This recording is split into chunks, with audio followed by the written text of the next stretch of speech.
दोस्तों, आप लोग कैसे हैं? आशा करते हैं कि आप लोग बहुत ही अच्छे और स्वस्थ होंगे। दोस्तों, क्यों ना हम लोग सभी सोचते हैं कि क्यों हमारे पास वो सब क्यों नहीं है जो एक बड़े लोगों के पास होता है। दोस्तों, हम सभी सोचते हैं कि हमारे पास सब कुछ होना चाहिए जो एक अच्छे बड़े परिवार में होता है, लेकिन नहीं दोस्त। आज हम उस किसान की बात कर रहे हैं जिसके पास खेत के सिवाय और कुछ भी नहीं है।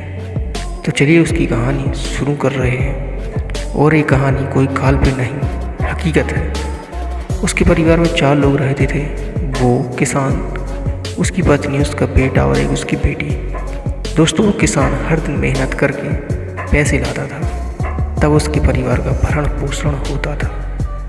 दोस्तों, उसने मेहनत की, पैसे इकट्ठे किए और अपनी बेटी की शादी कर दी। लेकिन दोस्तों, किसी ने बहुत खूब कहा है कि जब तक ज़िंदगी है तब तक परेशानी आती ही रहे।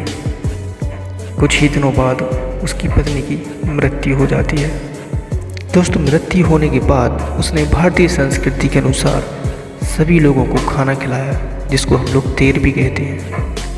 दोस्तों, लेकिन परेशानी अभी ख़त्म होनी ही नहीं थी। उसका बच्चा खेत पर जा रहा था और पेड़ पर चढ़ गया और अचानक उसका पाँव चूक जाने से वो पेड़ से नीचे गिर गया और उसको बहुत ही हानि हुई।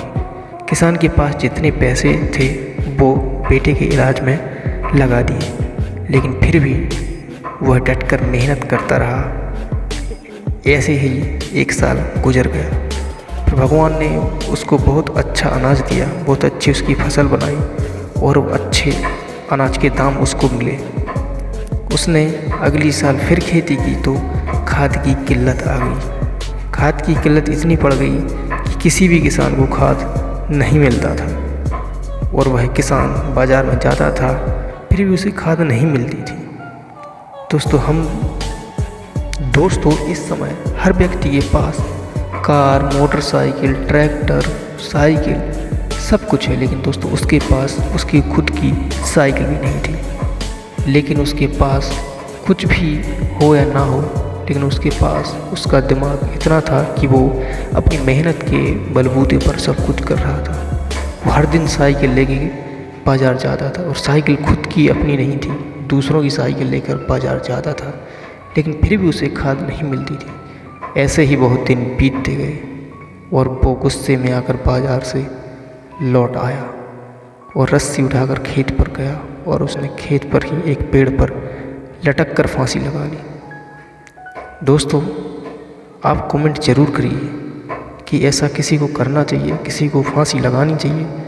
दोस्तों, परेशानी तो आती ही रहती है। इस कहानी में हम लोग यही सोचते हैं कि सबके पास परेशानी आती है, लेकिन उस परेशानी को डट कर सामना करना पड़ेगा। तो दोस्तों, कैसा लगा आपको ये वीडियो? अगर वीडियो अच्छा लगा हो तो प्लीज़ चैनल को सब्सक्राइब और वीडियो को लाइक करके भेज जाएगा। तब तक के लिए आपको जय हिंद, जय भारत। फिर मिलेंगे अगली वीडियो।